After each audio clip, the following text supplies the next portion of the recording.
retro gamer fans, this is the Metal Jesus, and I'm here to talk about one of my all-time favorite games. It is called H.E.R.O for the Atari 2600, created by Activision back in 1984.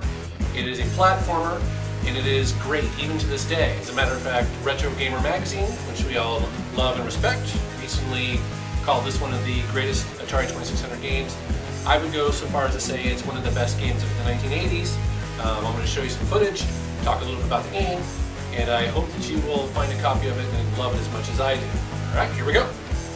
Developed by Activision in 1984 for the Atari 2600 by a programmer named John Van Ryzen. It was later ported to the Apple II, the Atari 5200, the 8-bit family of Atari computers, the ColecoVision, the Commodore 64, which is another version that I also had, with slightly better graphics. The MSX, the Sega, and also the ZX Spectrum. So H.E.R.O was out there actually on a lot of different platforms and loved by a lot of people like myself simply because it was so unique at the time.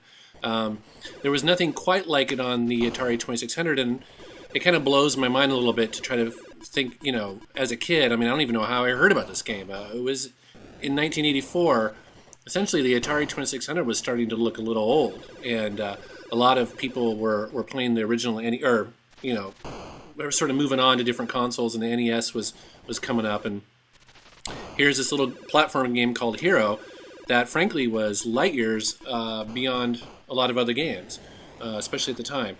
H.E.R.O stands for Helicopter Equipped Rescue Operation.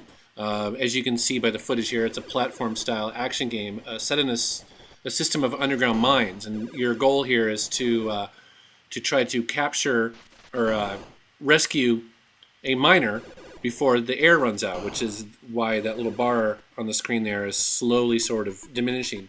That's sort of your timer to get through the mine and sort of help the guy. You play a hero named Roderick H.E.R.O, and he has a helicopter pack. He has a laser, and he carries dynamite with him to blow through thin walls. Some of the things that were kind of unique about this game, the first thing that comes to mind is just the controls. They're spot on with the Atari analog joystick. It's just simply incredible. It's funny because recently I played this game on the PlayStation Portable. There's Activision released a compilation. I played it on, you know, I think I also have it for the PlayStation 2. And nothing quite feels right. I think if you are someone interested in this game and you get it on one of those sort of compilations and maybe you find it too difficult or maybe you quite don't get it, what I would say is that actually that you really do need to play this on the original Atari 2600 because the controls are incredibly tight and to sort of optimize for this game that they haven't been able to sort of capture on a lot of these, you know, newer consoles. Also, another thing I want to talk about is just the graphics. They're fairly simple, but yet very effective. You know, the blinking red is supposedly, you know, hot lava or hot rocks that are, you know, heated up. The water below, the different types of critters that are sort of in your way. I don't really show it here, but even at a certain point in the game, on some of the higher levels, you run into this thing, this tentacle that is down in the lava that will reach up and grab you if you get too close to it.